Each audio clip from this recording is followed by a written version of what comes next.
Welcome to Darker Days Radio. I'm Chris, and I'm here with a unboxing this time from Steamforged Games, and we're looking at the new.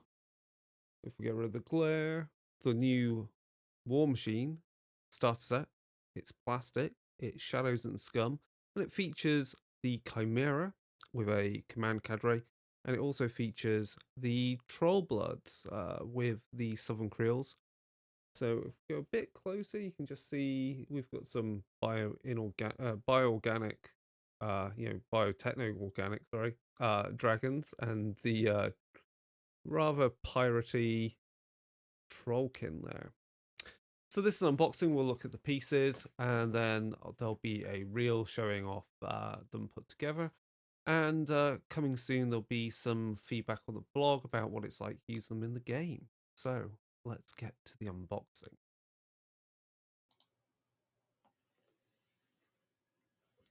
So let's open up the box and see what is inside. We will have inside a bag containing one set of sprues, some printed material, a bag containing some more sprues, and the bags is new in these compared to the previous set. That helps if any bits do come off the sprues early, they're captured in the bags. And then, of course, we've got bases, plenty of bases for our models, small, medium, large. The printed material, as we can see on the back, has QR codes taking us to the relevant website, which contains instructions and getting started with playing Warmachine. We also have links to the app, links to the Discord and Facebook communities, so everything you need to really start playing and learning more about the games. So let's get into our first set of sprues.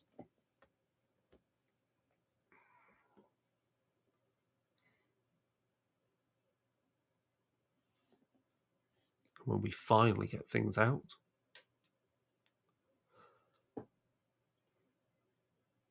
So here we have one of the solos, and I believe also some of the parts for the shards, the shades unit. So this is Regulus.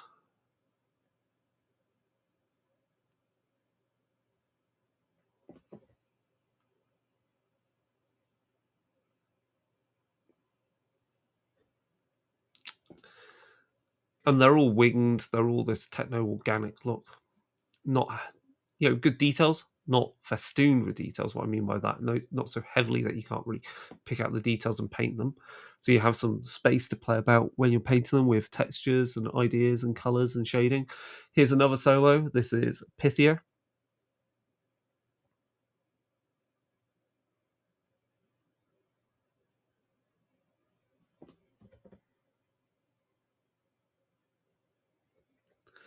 And there's, I think, definitely bits on there for another one of the shards. Shades unit, the elite unit. This is definitely the main sprue for the Shades unit, which consists of Clytho, Lachesis, and Atrophis.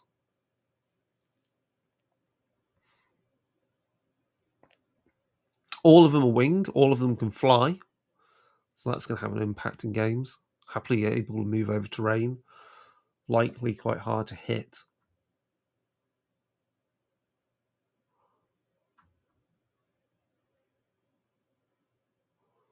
Then the next sprue is the Heavy War Beast. So this is Atlas. So a winged serpentine thing with a stinger tail. Again, lots of space to try out textures, try out painting ideas, blending. But, again, details, but not too overly detailed.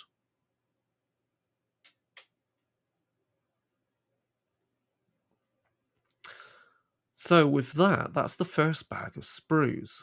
Let's have a look at the next one. So this should contain all of our Trollbloods.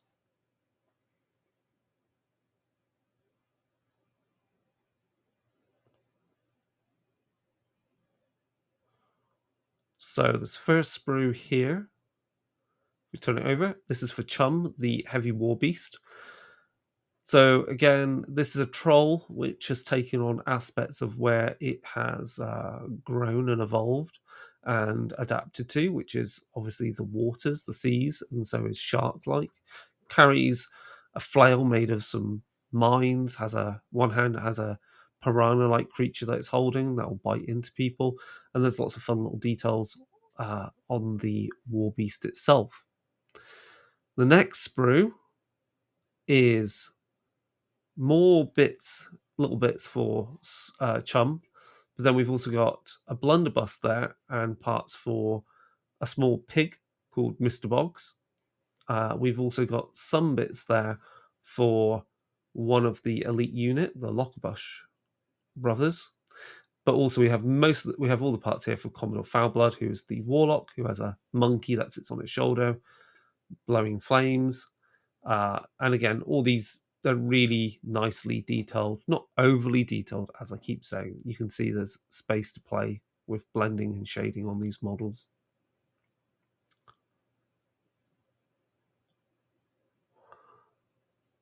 So then we move on to the next sprue here, and it's actually one of the Chimera. So I think this is because the wings are so big on all these models that they take up a bit more space.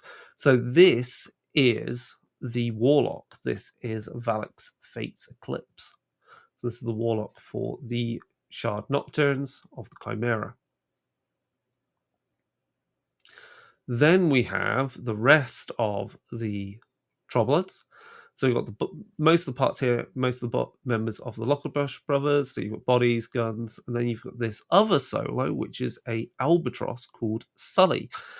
And Sully carries grenades in its mouth and drops them upon the enemies. There's even a really tiny little pygmy trollkin that sits with Sully. But that is all the sprues. Minimal like issues with building, very few mold lines clean up, parts gaps hide themselves with the way the models glue together.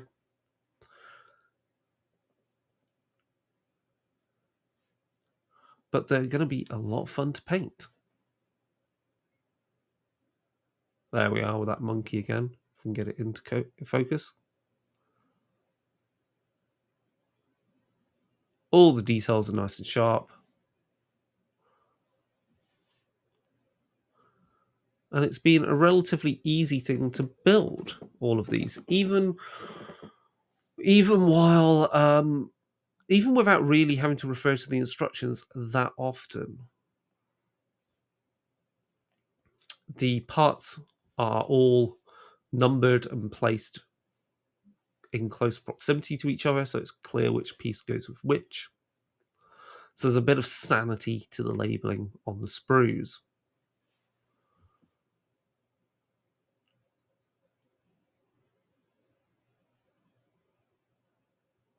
So with that done, with these last sprues that we look at, you can finally begin to look at the models put together.